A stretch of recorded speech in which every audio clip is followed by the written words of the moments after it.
This talklet begins with the roadmap to the promise. Yes, the roadmap to the promise. Hey, this story begins in the book of Numbers, chapter 13. It's a simple little story. It's about Moses freeing the Israelites from 400 years of slavery. 400 years of slavery. He takes them on a journey through the Red Sea. Then he takes them across the wilderness, right to the precipice, right to the edge of the promise. Yes, I didn't say promised land because guess what? They forfeited the land. And let me tell you why. The Lord told Moses, send 12 spies over into the land and let them bring back a report of what they see. Now they took 40 days in the land, checking it out, trying to figure out what's there or what's not. Are the armies too big for them to take over? Is there fruit in the land? Is there substance for them to live on? 10 came back with a report that was unfavorable. It was, hey, the people over there, they're bigger than us. They're mightier than us. Then 2 came back, Joshua and Caleb. Those are my boys right there. They came back and said, you know, we can take the land. We can take it all. Now, you would think that everyone, all 12 would have the same report based on God is going before them. He's a pillar of cloud by day and a pillar of fire by night. There's no way they should have been distracted. But that's the same as you and I. We're distracted all day long. Hey, we're praying, we're fasting, we're going before the Lord, and guess what? Every day there's something coming at us that make us want to stop right at the edge, right at the precipice of our promise. But I tell you what, don't stop there. Give a voice to the power within you. Give a voice to the promise. Don't give a voice to the fear. Don't be like the 10. I mean, the 10, bless their hearts. They seen what they seen, but they didn't see what they should have saw.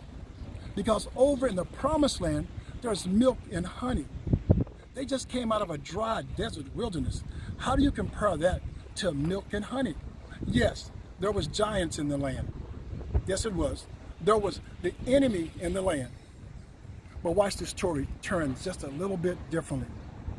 What if, hypothetically, what if Moses and the Israelites would have stepped forward and not stepped backwards? What if they would have pushed their way through and went into the land and received victory over the enemy? Wow, what a blessing. What a blessing. They would have wiped out all of their enemies, wiped out all the giants of the day, and what a victory they would have had. Hypothetical, is it possible that King David, you remember the story when David, the shepherd boy, came up against Goliath? Hypothetical, is it possible that never would have happened? Is it possible that could have been a different story? Is it possible that you and I, by not taking care of the giants in our life, we're kicking the can down the street? That's what we're doing. We're pushing it out the way for now.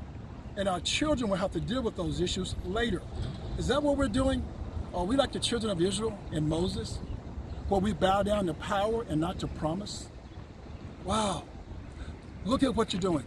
The debt that you're building. Look at what you're doing. I mean, the self-talk of weakness and self-esteem and the drugs you're taking, the alcohol you're pushing in your body to try to have a good day. Every day's a bad day with drugs, I'm gonna tell you right now. To have a blessed day, stay focused on the promise. Don't be like Israel and Moses were, not going into the land, bowing down to fear. No, pick yourself up. Understand that Christ is inside of you. And he that has started a good work will finish it. That's what the Bible says. He will finish it until the end. Now, Israel did not go in the land. And so what? Guess what? The giants live. And so now David is faced with fighting Goliath. Wow. His daddy giants is what I call it. Moses giants, the children of Israel giants. Now David has to fight those giants for them. He does a great job. But isn't it something? That wasn't David's giants. That was his father's giants, his grandfather, his great-grandfather's giants. David's giants is coming. It's adultery, it's pride, it's ego. He has his own giants to prepare for. But because he can't prepare for them because he's fighting his daddy giants, he's fighting his sister's giants, he's fighting his brother's giants, he's fighting everyone's giants but his. That's what our children are doing. If we don't take care of our finances, if we don't take care of the spiritual things in our life, if we don't take care of our home life, if we don't take care of our marriages, our children will have to fight our giants. I don't think you want to give a voice to that giant in their lives. I want to give a voice to pulling them up, to encouraging them. Don't be like the Israelites. Don't give in to what you see. Give in to the promise. You can't beat the promises of God. God is going before us. And the Bible says, if he's for us, then whoa, he's way more than those against us. I want you to latch on to this story. The road map. Follow the map that God has in front of you.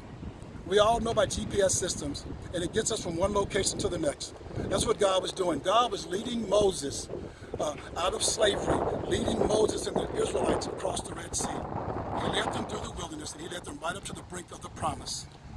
All they had to do was believe. Are you a believer? Are you believing in something greater than yourself? Is it what you're seeing makes you turn and not want to look at it? Pick your head up. Smile.